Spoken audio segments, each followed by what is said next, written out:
খবৰ পিএম কিষাণৰ হিতাধিকাৰীসকলৰ বাবে পিএম কিষাণৰ হিতাধিকাৰীলৈ অত্যন্ত জৰুৰী খবৰ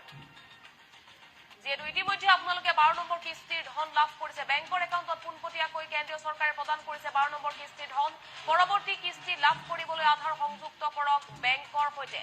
আৰু বেংক একাউণ্টৰ সৈতে আধাৰ সংযোগ কৰিলেহে লাভ কৰিব পিএম কিষাণৰ ধন ইতিমধ্যে মুকলি কৰা হৈছে বিশেষ হেল্পলাইন নম্বৰ নথি সম্পৰ্কীয় যিকোনো আপোনালোকে আপডেট জানিবলৈ বিশেষ হেল্পলাইন নম্বৰত যোগাযোগ কৰিব পাৰিব নথি সম্পৰ্কীয় যদি কিবা অসুবিধা হয় কিবা সমস্যাৰ সন্মুখীন হয় তেতিয়াহলে যোগাযোগ কৰিব পাৰিব টল ফ্ৰী নম্বৰত আৰু এই নম্বৰটো হৈছে 036128000213 এই বিশেষ নম্বৰত পিএম কিষাণৰ হিতাধিকাৰীসকলে যোগাযোগ কৰিব পাৰিব কি নথিপত্ৰ লাগিব আপোনালোকে নতুনকৈ আবেদন কৰিবলৈ হলে কি নথিপত্ৰ লাগিব বা সংযুক্ত আপোনালোকে কেনেকৈ কৰিব বেংকৰ পাছবুকৰ সৈতে আধাৰ নম্বৰ সবিশেষ জানিবলৈ বিশেষ নম্বৰত আপোনালোকে ফোন কৰিব পাৰিব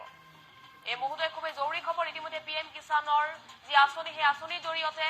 দেশৰ কোটি কোটি কৃষক লাভান্বিত হৈ আহিছে কৃষকসকলক যাতে আৰ্থিকভাৱে সহায় কৰিব পাৰে বা কৃষকসকল যাতে লাভান্বিত হয় তাৰ প্ৰতি লক্ষ্য ৰাখি কেন্দ্ৰীয় চৰকাৰে হাতত লৈছিল পিএম কিষাণ আঁচনি গতিকে ইতিমধ্যে দেশৰ কোটি কোটি কৃষকৰ একাউণ্টত সোমাইছে 12 নম্বৰ কিস্তিৰ ধন বছৰি 3টা কিস্তি 6000 টকাকৈ কেন্দ্ৰীয় চৰকাৰে কৃষকক প্ৰদান কৰে আৰু ইতিমধ্যে আপোনালোকে 12 নম্বৰ কিস্তিৰ ধন লাভ কৰিছে পৰৱৰ্তী অৰ্থাৎ 13 নম্বৰ কিস্তিৰ ধন